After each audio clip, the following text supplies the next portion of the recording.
Mag-isa lang umano at walang mga kasabwat ang grade 8 student na namaril sa loob ng Ateneo de Zamboanga University Junior High School Tumaga Campus noong Martes ng umaga. Ayon yan kay DILG Secretary John Vic Remulla na personal na bumisita ngayong araw sa Ateneo. As far as we can determine, Mr. Jalani acted alone.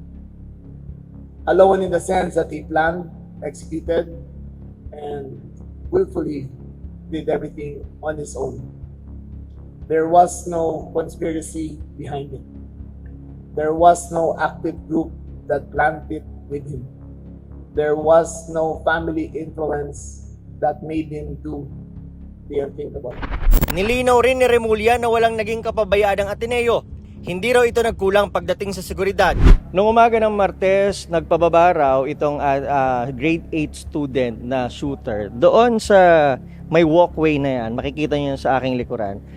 Diyan daw siya nagpababa doon sa kanyang driver at dito dumaan sa makikita niyong walkway na yan na rekta dito sa gate na ito na rampa ito paakyat doon sa taas.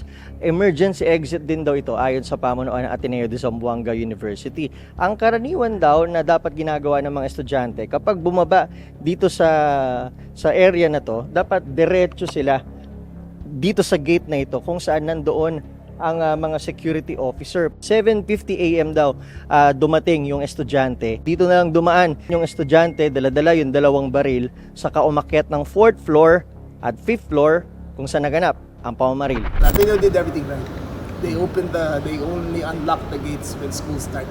Kailan walang bantay, sir? Yes, pero hindi na kasi nag-umpisa na yung eskwelahan eh. Nag-umpisa na yung pasok eh. School started at 7:30, he entered at 7:50.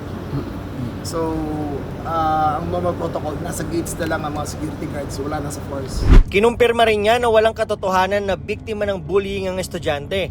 Wala rin umano siyang galit sa mga kaklase, maging sa kanyang mga guro. Hindi rin sila magkakilala ng grade 10 student na napatay. Ayon kay Remulla, internet at video games ang punot dulo kung bakit naging ganun na lang ang aksyon ng estudyante. This is a case of undue influence by certain games on the internet. This is a case of